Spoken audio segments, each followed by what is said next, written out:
When did we beat Japan at anything? They send their cars over by the millions. And what do? When was the last time you saw a Chevrolet in Tokyo? It doesn't exist, folks. They beat us all the time.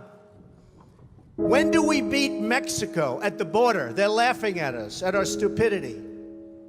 And now they're beating us economically. They are not our friend, believe me.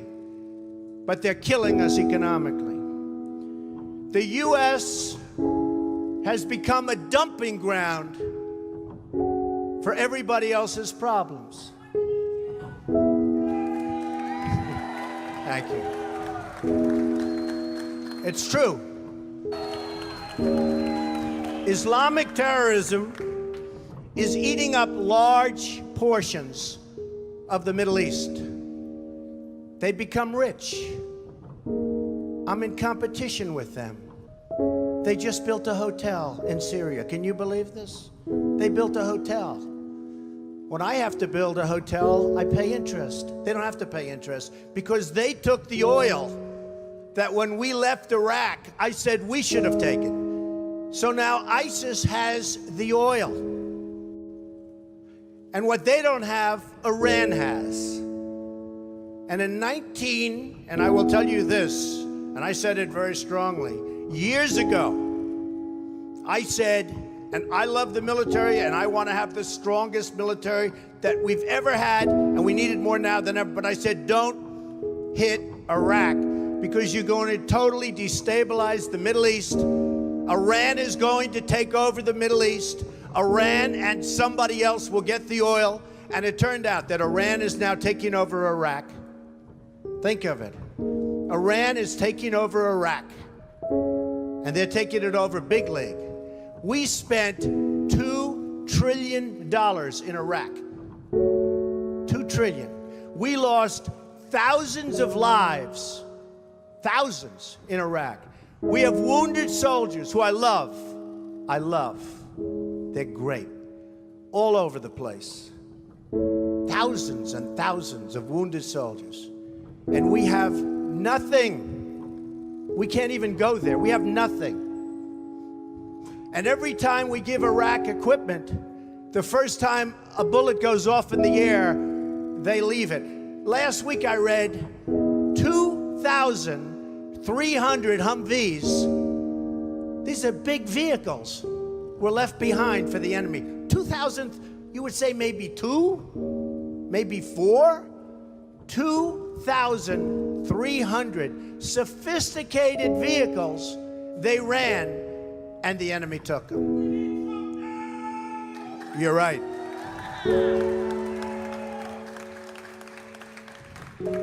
Last quarter, it was just announced, our gross domestic product, a sign of strength, right? But not for us. It was below zero. Who ever heard of this? It's never below zero. Our labor participation rate was the worst since 1978.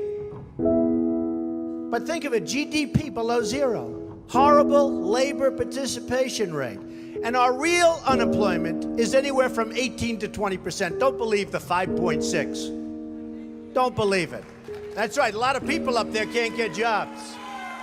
They can't get jobs because there are no jobs. Because China has our jobs and Mexico has our jobs. They all have our jobs. But the real number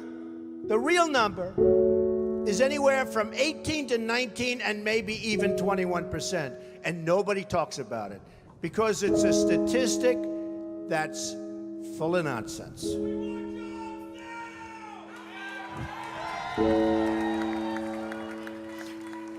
Our enemies are getting stronger and stronger by the day, and we as a country are getting weaker. Even our nuclear arsenal doesn't work. It came out recently. They have equipment that's 30 years old. They don't even know if it worked. And I thought it was horrible when it was broadcast on television, because boy, does that send signals to Putin and all of the other people that look at us and they say, that is a group of people, and that is a nation that truly has no clue. They don't know what they're doing. They don't know what they're doing. We have a disaster called the big lie, Obamacare. Obamacare. Yesterday it came out that costs are going for people up 29, 39, 49, and even 55%. And deductibles are through the roof. You have to get hit by a tractor, literally a tractor, to use it. Because the deductibles are so high, it's virtually useless. It is a disaster. And remember the $5 billion website. $5 billion we spent on a website. And to this day, it doesn't work. A $5 billion website. I have so many websites. I have them all over the place. I hire people. They do a website. It costs me $3. $5 billion website. I have so many websites. I have them all over the place. I hire people. They do a website. It costs me $3. $5 billion website.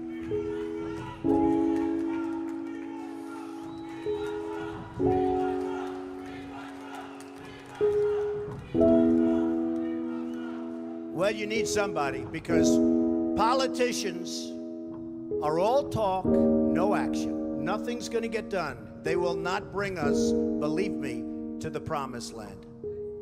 They will not. As an example, I've been on the circuit making speeches, and I hear my fellow Republicans, and they're wonderful people. I like them. They all want me to support them. They don't know how to bring it about. They come up to my office. I'm meeting with 3 of them in the next week, and they don't know. Are you running? Are you not running? Could we have your support? What do we do? How do we do it? I like them.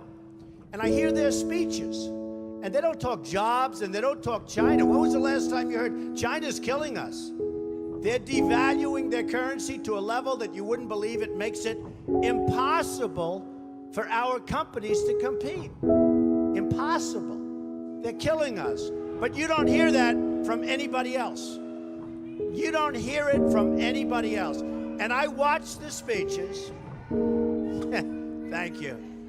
I watch the speeches of these people, and they say, the sun will rise, the moon will set, all sorts of wonderful things will happen. And people are saying, what's going on? I just want a job.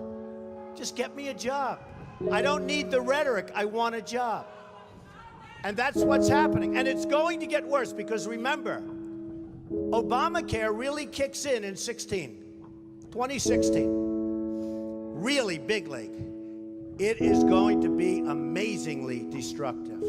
Doctors are quitting. I have a friend who's a doctor, and he said to me the other day, Donald, I never saw anything like it. I have more accountants than I have nurses. It's a disaster. My patients are beside themselves. They had a plan that was good. They have no plan now.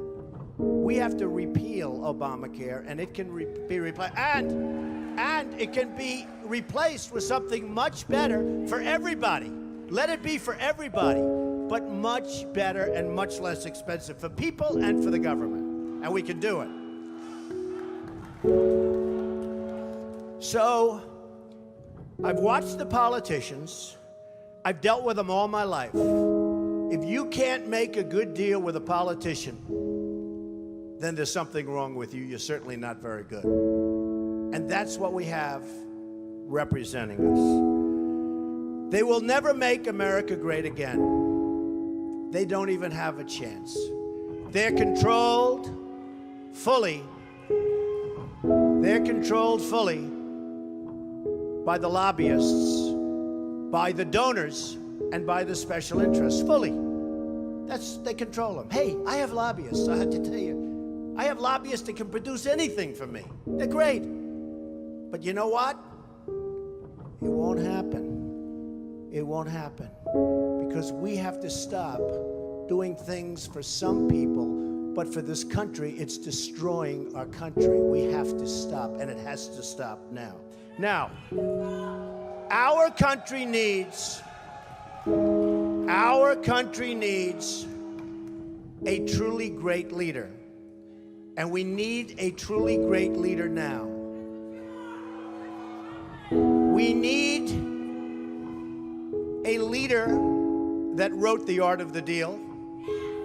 We need a leader that can bring back our jobs, can bring back our manufacturing, can bring back our military, can take care of our vets. Our vets have been abandoned. And we also need a cheerleader.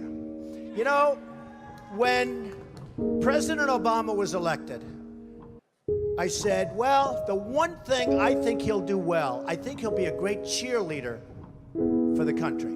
I think he'd be a great spirit. He was vibrant, he was young. I really thought that he would be a great cheerleader. He's not a leader, that's true. You're right about that. But he wasn't a cheerleader. He's actually a negative force. He's been a negative force. He wasn't a cheerleader, he was the opposite. We need somebody that can take the brand of the United States and make it great again.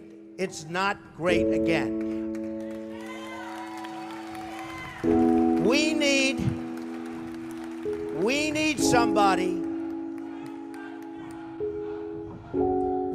somebody that literally will take this country and make it great again. We can do that. And I will tell you, I love my life. I have a wonderful family. They're saying, Dad, you're going to do something that's going to be so tough. You know, all of my life I've heard that a truly successful person, a really, really successful person, and even modestly successful, cannot run for public office. It just can't happen. And yet that's the kind of mindset that you need to make this country great again. So, ladies and gentlemen, I am officially running for President of the United States, and we are going to make our country great again.